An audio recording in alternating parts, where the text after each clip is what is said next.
Euroregione.news.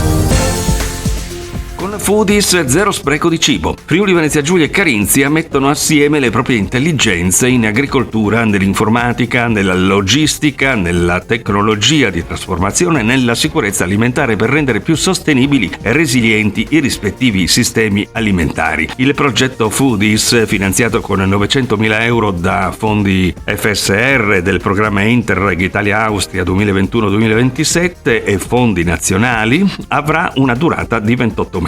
A coordinarlo è la Fondazione Agri-Food Bioeconomy FVG e collaboreranno per la parte italiana Asugi e Insiel con l'Università di Udine, la Direzione Salute della Regione come partner associati e da parte austriaca il centro logistico di Fürnitz, l'Università Paris-Lodron di Salisburgo e l'Università di Economia e Commercio di Vienna, con il governo regionale della Carinzia e l'Università di Scienze Applicate di Salisburgo come partner associati. Lavoriamo costantemente per sviluppare l'agroalimentare regionale in chiave sostenibile, circolare e resiliente, al fine di generare positive esternalità sociali, ambientali ed economiche, ha commentato l'assessore regionale Stefano Zannier. In questo scenario, l'interazione con i paesi contermini, Austria in particolare, è di primaria importanza. L'obiettivo principale di Foodies consiste nella creazione di un ecosistema transfrontaliero collaborativo. Grazie a servizi, a competenze e strutture logistiche avanzate condivise, il nuovo ecosistema verrà testato nel progetto con 2 azioni pilota. In particolare verrà progettata e realizzata una piattaforma digitale per l'individuazione, raccolta e gestione logistica di prodotti ed eccedenze alimentari allo scopo di inserirle in filiere solidali, includendo una rigorosa valutazione scientifica per assicurare panieri alimentari equilibrati per i gruppi svantaggiati. Riuscire a coniugare economia, innovazione, sostenibilità e solidarietà in un quadro di gestione efficiente delle risorse e filiere alimentari è una sfida che vedrà impegnata nei prossimi decenni non solo l'Europa ma tutta la comunità mondiale, ha dichiarato il presidente della Fondazione Agri-Food e Bioeconomy FVG Claudio Filippuzzi. Come sintetizza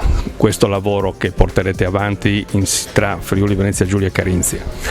È una collaborazione tra 2 territori finalizzata a ottimizzare quello che è l'utilizzo di tutte le produzioni agroalimentari evitando gli sprechi e quindi anche con un aspetto sociale non indifferente, perché attraverso anche la costruzione di schemi per quanto riguarda ottimali per quanto riguarda la nutrizione, quello di dare a disposizione di chi ha bisogno, delle fasce che hanno bisogno, degli alimenti che siano tra loro complementari e quindi vadano verso un innalzamento del livello della salute.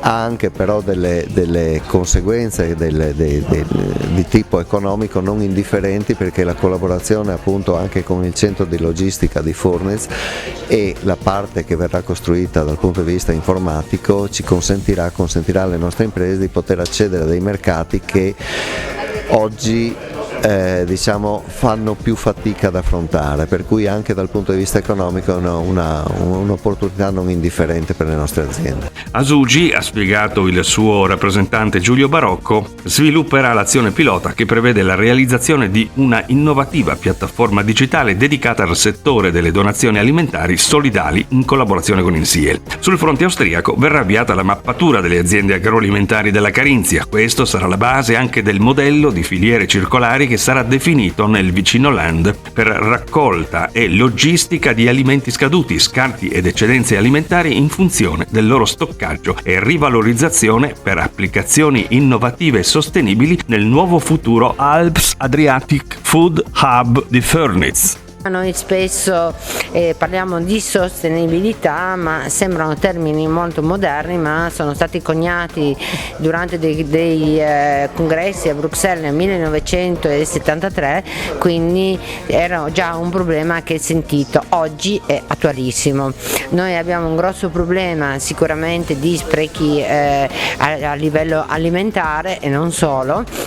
Il fatto che ci sia un interscambio di dati, e questa è una cosa molto importante perché siamo 2 paesi affini ma comunque anche geograficamente un po' diversi, questo sicuramente avrà un risvolto importante per quanto riguarda sia la nostra generazione ma soprattutto le generazioni future, anche se i dati dicono che la sostenibilità è molto più seguita dai ragazzi dai 18 ai 35 anni che da noi adulti, quindi bisogna creare anche una cultura all'interno degli adulti. Secondo aspetto molto importante effettivamente è il momento economico in cui viviamo e che quindi effettivamente questo aspetto solidale che poi viene monitorato da SUGI è una cosa fondamentale, perché stiamo vivendo in un periodo economico dove le classi sociali si stanno muovendo in maniera molto veloce, vediamo un aumento della povertà molto importante e quindi questo supporterà sicuramente anche i meno abbienti. Terzo dato, che come ha parlato il presidente dell'INSIEL, noi abbiamo una quantità di dati, ma questo parlo anche nel mio lavoro, che tante volte non sappiamo come usare. Effettivamente avere la mentalità di dare un indirizzo a questi dati danno un risultato ai nostri due territori. Quindi progetti come questi o come quelli che abbiamo seguito in precedenza sicuramente hanno creato una maggiore sinergia tra i due paesi. Uno dei miei sicuramente compiti è quello di riportare poi alla regione qual è la Carinzia, con quali siamo molto attivi su tantissimi aspetti, e i risultati di queste collaborazioni che devo dire sono sempre molto più attive e fortunatamente. Grazie.